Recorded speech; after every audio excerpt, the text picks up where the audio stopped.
Er det alt? Har I ikke andet med? Nej, det er kun os. Det er altid noget. Vi er Lucy, Susan, Edmund og mig selv, Peter. Så det er jo på plads. Professoren er ikke vant til at have børn løbende rundt, så derfor er par regler, I bliver nødt til at følge. Det er forbudt at råbe, det er forbudt at løbe og lege i køkkenelevatoren, og frem for alt må under ingen omstændigheder forstyrre professoren. Er det forstået? Jeg savner mor. Det gør vi alle sammen. Jeg savner også at være i London. Krigen var ikke evig. Vi er snart hjemme igen. Hvis der er en London til den tid. Edmund, hold din mund. Skal vi ikke lege noget sjovt? Jo, lad os finde en ordbog og lege et ord. Nå, mener du den værste leg i hele verdenen? Vi kan lege gemmeleje. Mener du det? Okay. 1, 2, 3, 4, 5, 6, 7, 8, 9, 10. Nu kommer jeg.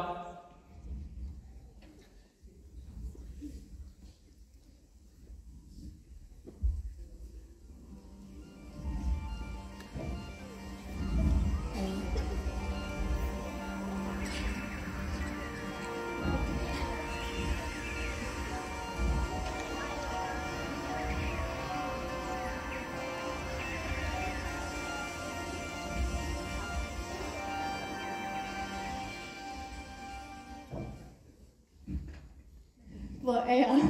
Har jeg sne og vinter og har så koldt. Ej, en digteferie. Hvad er det? Gemte du dig for mig? Nej, jeg ville jo bare ikke gøre dig forskrækket. Undskyld, jeg spørger, men hvad er det for en? Jamen, jeg er jo en farm. Og nu er jeg sådan underligt lille væsen, lille tingest. Jeg er en pige, og jeg er faktisk den højeste i min klasse. En pige? Så er du et menneskebarn? Jeg er datter af min mor. Ja, jeg er sådan rent faktisk menneskedatter. Ja, naturligvis. Jamen, hvad laver du her? Jamen, altså, jeg gemmer herinde i det tomme rum. Det tomme rum? Er det her i Narnia? Narnia, hvad er det? Jamen, min kære pige, alt hvad du ser her, det er Narnia. Vi får lygtepælen til det store slot på Østerbred. Hvad er I så? Jo, det er Narnia. Det er da et frygteligt stort katalogsskab. Her, lad mig introducere dig selv. Mit navn er Mr. Tomlus. Glæder mig med dig, Thomas. Jeg hedder Lucy Pevensey. Jamen, Lucy, vil du ikke være med at drikke noget ting? Altså, jeg skal snart tilbage. Jamen, det er lige rundt om hjørnet, og så kunne vi måske åbne en pakke sardiner. Okay, så bliver det et hurtigt besøg.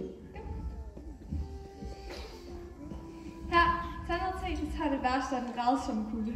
Det er da dejligt med vinter. Man kan lege i sneen og fejre julen. Ej, ikke her. Her er der kun sne og dårligt vejr. Ikke noget jul. Ikke de sidste 100 år. Bare ingen gaver i 100 år. Nej, Lucy. Men du ville have elsket ham om sommeren. Mig og de andre får, der dansede og sang hele natten langs om elverne. Det var en fest. Det er det. Ej. Jeg bliver helt træt. Kom, vi må se at få det hjem, før hun opdager noget. Hun? Hvem opdager noget? Den hvide heks, hun må ikke vide, du har været her. Kom.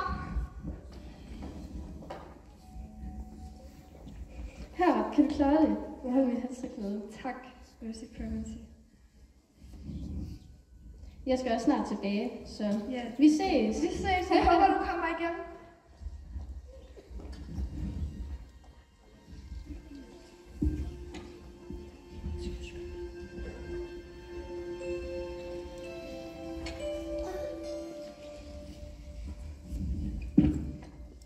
Au! Edmund, du skal lige høre, hvad jeg oplevede. Tig stille, han kommer.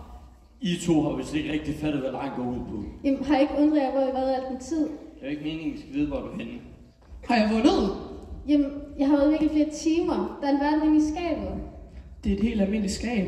En leg ad gang, Lucy. Vi har ikke alt din fantasi. Men det er jo ikke en fantasi. Hvorfor skulle jeg lyve om det? Jeg tror på dig. Gør du? Ja, selvfølgelig. Har jeg nogensinde fortalt dig min fodboldbane i toiletskabet og i Sivhave gemmer som en skræmmeskuffe? Hvor er du dum, Edmund. Du skal altid gøre alting værre. Det var bare for sjov. Skal du altid være så barnlig? Du tror du er far, men det er du ikke. Men det var altså virkelig.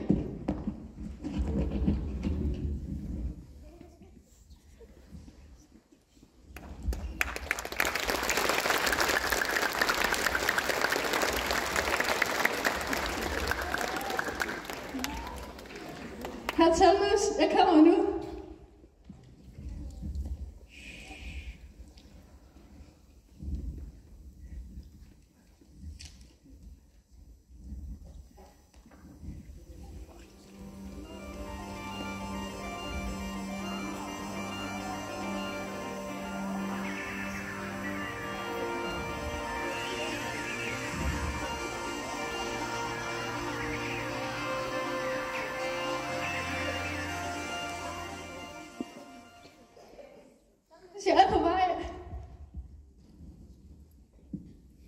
Hvor er jeg? Har jo sne overalt. Så havde Lucy jo ret. Lucy, hvor er du? Jeg tror på dig nu.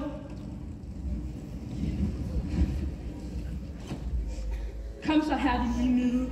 Hjælp! Hjælp! Jeg har ham i hvert fald i stagen. Stop. Hvad er dit navn, menneskesøn? Hjælp mig. Og hvordan er du kommet til mit rige? Jeg er ikke sikker. Jeg fulgte efter min søster. Din søster? Hvor mange er I? Vi er 4. Lucy er næste, der har været her før. 4 menneskebørn. Du ser kold ud. Kom her og få lidt varme. Skal han have lov at sidde i kagen? Stille. Kunne du tænke dig noget varmt at drikke? Ja tak, deres majestæt. Han skal vel også have en krone, nu vi er i gang. Stille. Edmund, jeg vil forfærdeligt gerne møde resten af din familie. Hvorfor? Det er ikke noget særligt. De er sikkert ikke nær så tiltalende, som du er. Men forstår du, jeg har ikke selv nogen børn, og du er præcis sådan en dreng, som en dag kunne blive prins af Narnia. Ja, måske endda konge. Virkelig? Men kun hvis du henter dem og bringer dem til mig. Betyder det så også, at Peter skal være konge? Nej. Som konge vil du have brug for nogle tjenere. Jeg kunne vel godt hente dem. Bag de 2 bakker kan du se mit slot. Du vil elske det, Edmund. Der er mange værelser fyldt med varm chokolade og slik. Kan jeg ikke få mere nu? Nej! Du skulle jo ødelægge din appetit, og vi mødes jo snart igen. Okay. Farvel til jeres majestæt. Farvel, Edmund. Jeg vil savne dig. Kom så, Ulle, vis vores dronning, hvad I kan.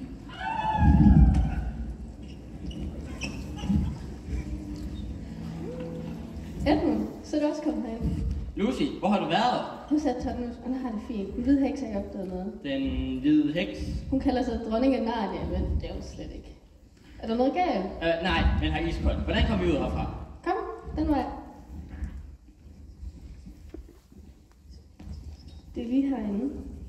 Kom.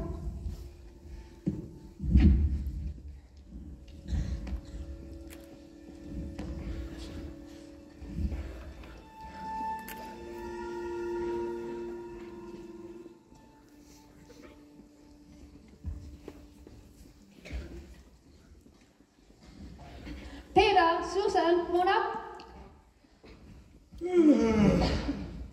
Vi har lige været inde i skabet. Lucy, det er noget, du har drømt. Nej, herr Thomasen har det fint, og Edmund han var også med. Så du også favnen? Edmund han var ikke med ved Edmund han var ikke med ved herr Thomas, men han... hvad lavede du egentlig, Edmund? Jeg gik bare med på en fly. Skulle jeg have gjort? Jamen, det er jo ikke fair. Hvad er det, jeg har sagt om, at jeg ikke må løbe? Nu bliver jeg så snart nødt til at sove ude i skoven, hvis I ikke. I har fået min hushold skal til at gå ud til god skin. Undskyld, herre professor. Vi kan godt klare dig selv. Ja, det kan man jo tydeligt se. Men det er jo bare fordi Lucy tror, der er en skov inde i skabet. Det er interessant, og det tror jeg ikke på. Men det er jo ikke logisk. Plejer Lucy at fortælle sandheden? Ja, altid. Plejer Edmund at fortælle sandheden? Det er sjældent. Men så er det jo logisk, at Lucy taler sandt, og at I som hendes familie skal begynde at tro på hende.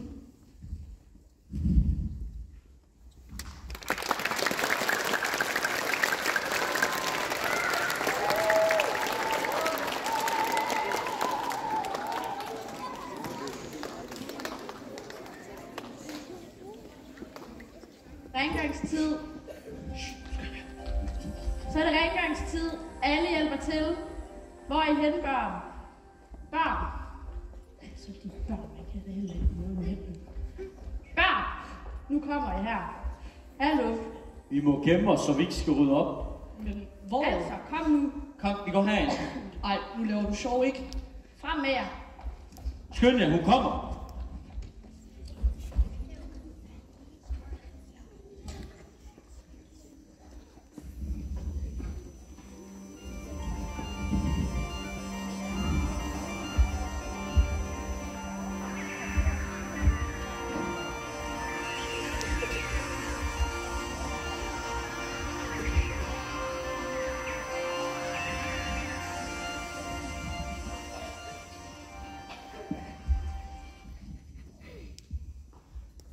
Wow. Det er jo sandt det hele. Jeg sagde det jo. Jo, du kan tage mod med undskyld, Lucy. Edmund, du løg for os. Du troede jeg heller ikke på en. Sig så undskyld. Undskyld. Burde vi måske ikke gå tilbage? Skulle vi ikke kigge os rundt først? Det bestemmer Lucy helt selv. Ja, så skal vi besøge her, Thomas. Kom, det er lige herovre. Jamen, altså, han boede lige her. Se, der er en sæd.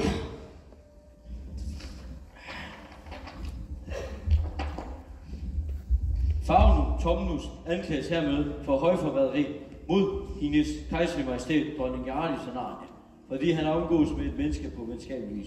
Underskrev Morkram, chef for det hemmelige politi. Længe leve dronningen.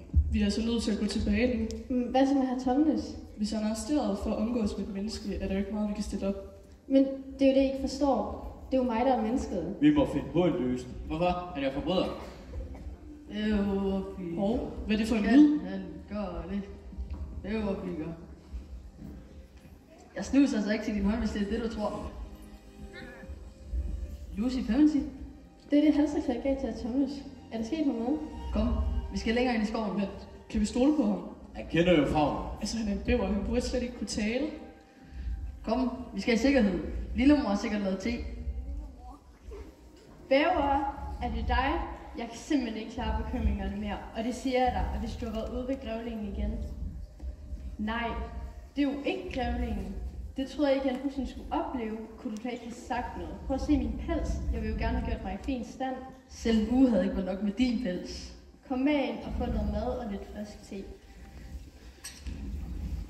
Er der noget, vi kan gøre for herr Thomas? Han er blevet ført op til heksens slot, og der er kun få, der går derind og kommer ud igen. Hvem er den her heks? Heksen kalder sig dronningen af Narnia, og hun har forhekset landet, så vi har evig vinter. Hun har endda fjernet julen. Ja, hvad er det næste, hun tager? Stor bededag måske. Men der er håb, min pige. Masser af håb. Ja, og Aslan er på vej. Hvem er Aslan? Du ved ikke, hvem Aslan er? De ved det jo ikke. De har ikke været her i Narnia før. Han er vores rigtige konge, og der er en profeti. Der er i lang tid blevet spået, at 2 menneskedøtre og 2 menneskesønner vil besejre den hvide heks og bringe freden tilbage til Narnia. Og I tror det også? Ja, og Aslan er ved at udruste den her. Men vi er jo bare børn fra London. Tusind tak, men vi må hellere se at komme hjem. I kan jo ikke bare forlade os. Jo, det er på tide med alle 4, vi tager hjem. Og hvor er Edmund? Nej, har Edmund ikke været Narnia før? Kom, vi må skynde os at pakke sammen, inden de kommer.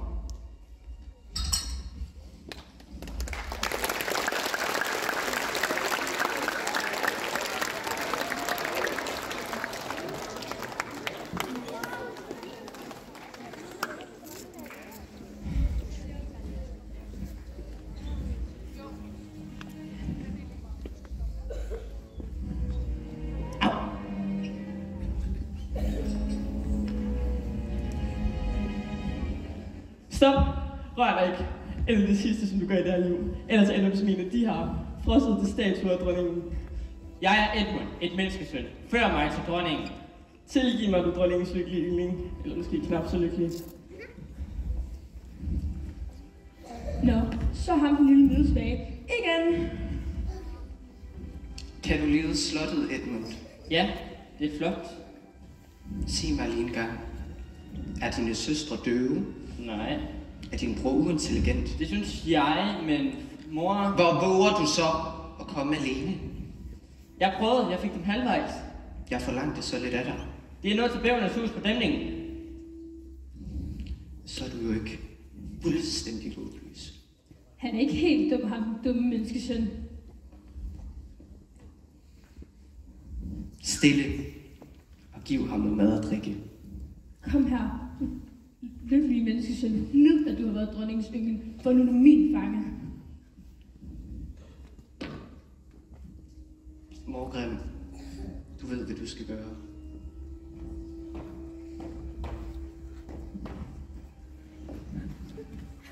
Deres majestæt.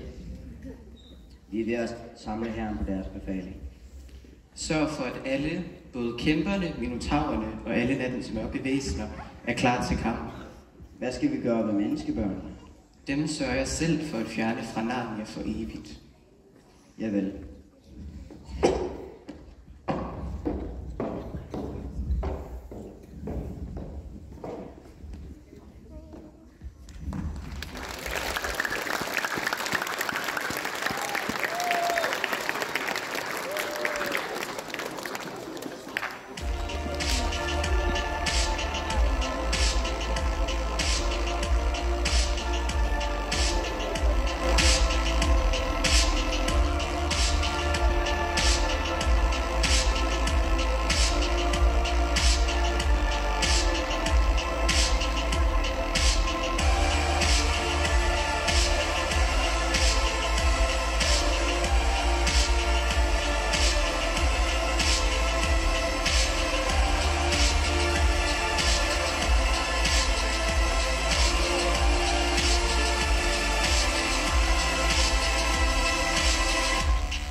Det tog alt for lang tid om at komme afsted.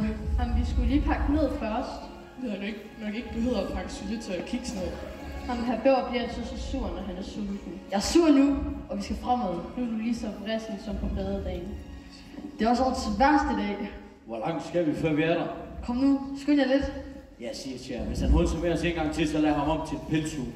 Kom, vi skal over på den anden side af den tilfrosne flod. Den ser ikke frosnet mere, og der er blevet varmere i vejret. Hov, hvad er det for en lyd? Nej, vi ser hende. Ho, ho, ho. Det er julemanden.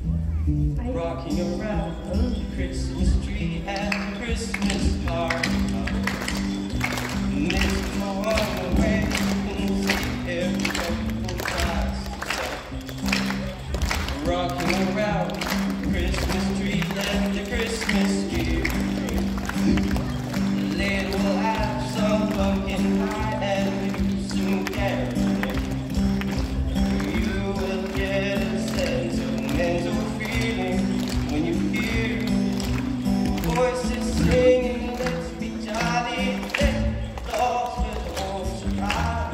Rocking around the Christmas tree and happy holiday.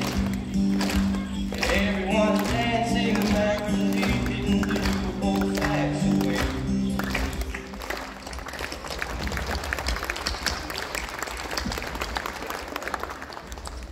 Ho, ho, ho. Det er julemanden. Jeg troede, julen var forhekset bort. Det var så længe siden, men det håb, Eders Majestæt har svækket heksens magt. Men derfor får jeg særlig brug for disse gaver. Det er så smukt. Tænk, det er jul i Narnia igen. Ja, vildt smukt. Nu bliver årsagen jo bare endnu længere. Men vi har da kun én arbejdsdag om året, ikke?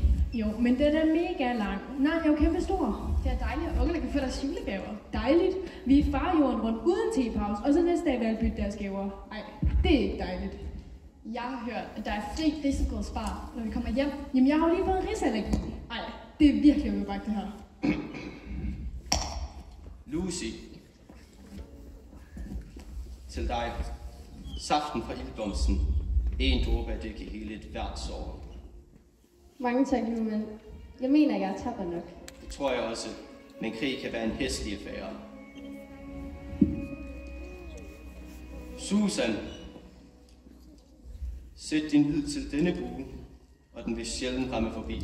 Tak, julemand. Peter. Det er tid til, du skal bruge disse våben. Det er værktøj, og ikke legetøj. Tak. Og nu må jeg videre. Vinteren er snart forbi, og der er meget at se til, når man har været væk i 100 år. Længe leve Aslan! For Aslan!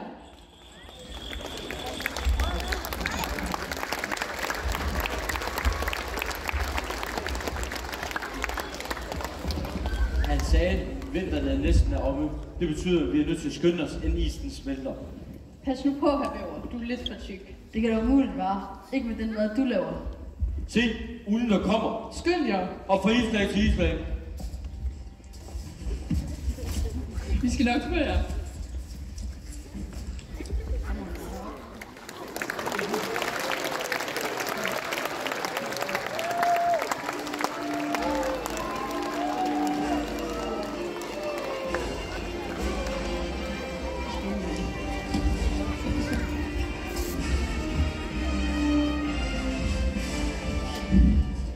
De kigger alle sammen på os.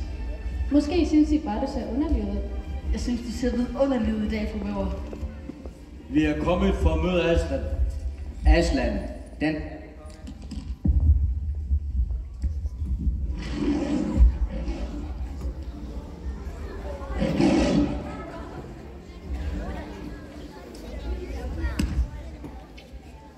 Velkommen Peter, menneskesøn. Velkommen Susan og Lucy, menneskedøtre. Velkommen Bæver. Jeg er meget taknemmelig. Men hvor er den sidste? Det er derfor, vi er kommet her.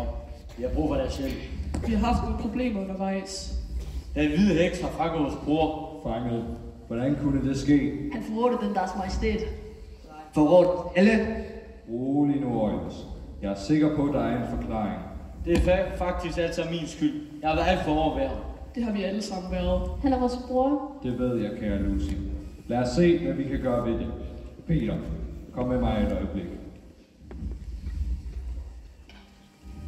Derude ligger Kærparvald, slottet med de 4 troner, og du skal sidde på en af dem som konge. Men vi er jo helt almindelige. Du er Peter Previty fra London. Der hersker en meget stor trolddom over Narnia, som skelner mellem godt og ondt og behersker vores skæbner. Din og min. Men jeg kunne ikke engang beskytte min egen familie. Du fik dem i sikkerhed her. Men ikke alle. Jeg tror, vi finder ud af, hvor Edmund er inden længe. Det håber jeg også.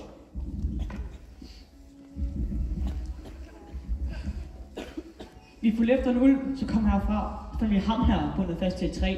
Vi skulle slå et par ulve og en minotaur ud. Det var ret let. Og det var godt, hende heksen ikke var hjemme. Ellers blev vi til statuer. Jeg tror ikke, jeg kan stå stille i så lang tid. Er I to færdige? Tilbage gør jeres våben klar. Nu er vi alle samlet, og sket er sket. Der er ingen grund til at tale med Edmund om fortiden. Edmund! Edmund, er du okay? Jeg er lidt træt og sulten. Kom, der er masser til at riste brød. Og Edmund, du er ikke noget med at løbe væk igen. Jeg tror, Narnia godt vil pakke meget fin madpakke til jer. Skal vi hjem? Ja, det skal jeg. Der er alt for farligt her i Narnia, og jeg har lovet mor at passe på jer. Det kan jeg ikke her. Men de har brug for os alle 4. Men det er alt for farligt, Lucy. Og netop derfor skal vi blive. Jeg har set, hvad den onde heks har gjort mod Narnia, og desværre har I hjulpet hende med det. Jeg kan ikke lade Narnias folk lide under hendes styre. Så er det afgjort. Vi skal i gang med at øve. Aslan, stop! Hvor skal du hen? Jeg har noget meget vigtigt at ordne. Vi kan da ikke hjælpe dig. Tak. Det vil være godt med noget selskab.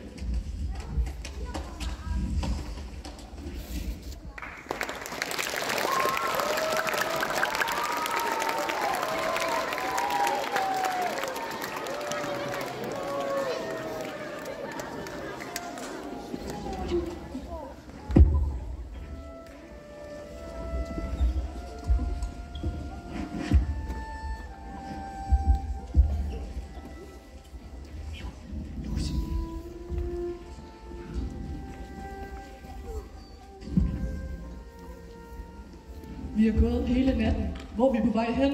Hvad er det her for et sted? Det er her, dronningen bor. Kom, vi skal skynde os. Nej, det var Tumnus. Prøv at se. Han er blevet forvandlet til en skulptur. Det er forfærdeligt.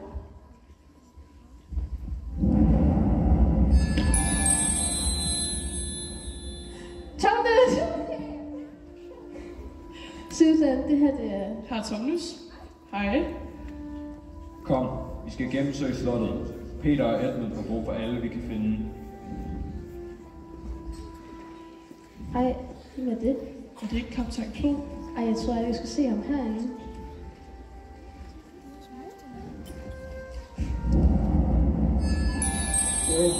Wow. Det var vildt at stå her i hele år. Du hjælper os med at besejre den hvide heks.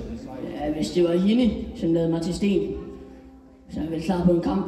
Men jeg er lige nødt til at vide, om du har set en lille irriterende grøn dreng ved navn Peter Pan. Nej, ikke i denne fortælling. Så er jeg klar på en kamp, inden jeg skal videre og finde både Smisk og Peter Pan.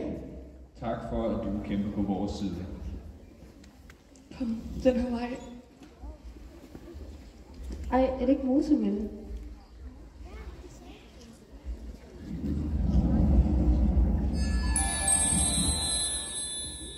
Hvor er jeg? Hvem er du? Bare rolig, mor. Du er i min varetægt. Jeg er Aslan, konge af Narnia. Ej, det må blive dig.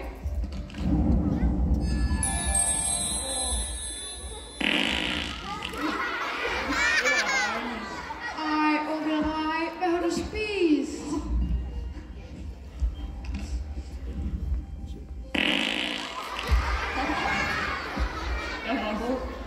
Ej, onkel Rej, nu stopper det. Dejligt at have jer begge to tilbage. Vil I stå på vores side i det store slag? Javel, der er så meget sag.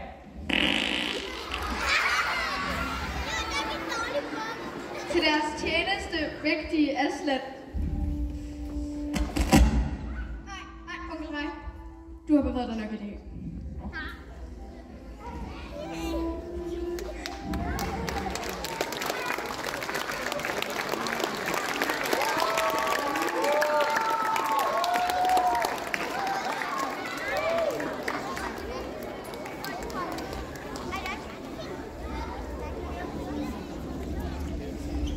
Jeg ved ikke, hvad vi skal gøre. Aslan er væk. Du må lede os her. Nej, jeg tror på dig. Jeg tror på dig. Tak, Ed. Se, der kommer vores spejder. De har godt nok mange flere krigere, end vi har. Store kæmper, som har køller med pig i. Der er både bjørne, ulve og væsler. Og sneheksen. Nej, hun ser sgu ikke for glad ud. Det er nok, fordi solen den skinner. Eller måske, så får hun solen i øjnene. Eller også, så hun overlever som sat sig på en blomst. I to. Er I færdige? Kom så ind i geledet. Min herre, man vinder ikke krige, bare fordi ens herre er større end modstanderens. Jeg ved det godt, men det hjælper virkelig på det.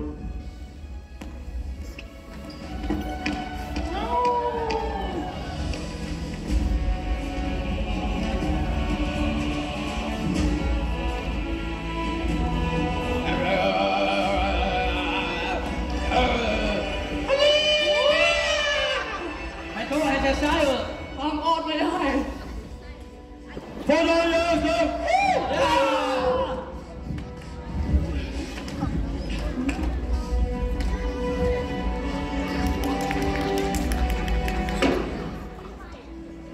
Du holder med de forkerte i dag, kære Edmund. Det var en fejl, jeg tror, du havde noget godt i dig. Så må du bøde med dit liv.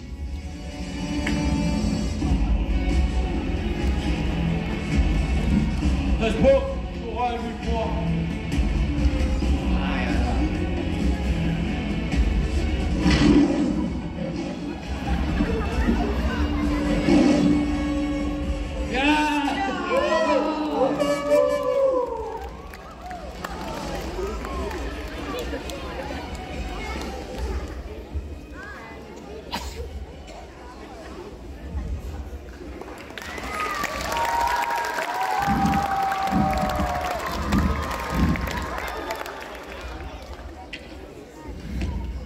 Lad os hylde vores konger og dronninger. Lad os hylde dronning Lucy tapre. Kong Edmund den retfærdige. Dronning Susan den blide.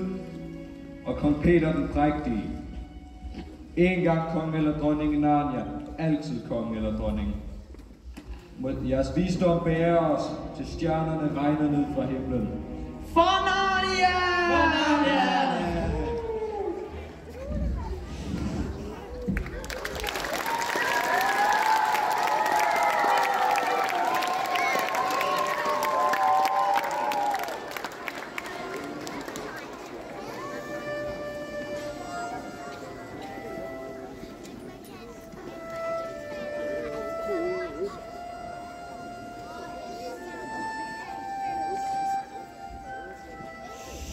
Jeg elsker, at der var altid sommer her i Narnia. Ja, det er det bedste. Prøv at tænke på, at der er gået så lang tid siden det store slag. Ja, Narnia har været noget af eventyr. Helt Kom enig. nu, Edmund og Peter. Vi når aldrig hen til slottet, så. Vi er på vej.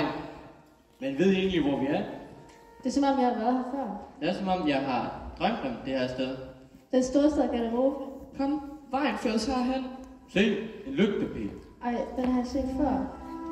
Det bringer minder tilbage. Ja. Og der er et skab. Elfur går ind først. Nej, denne gang er det mig.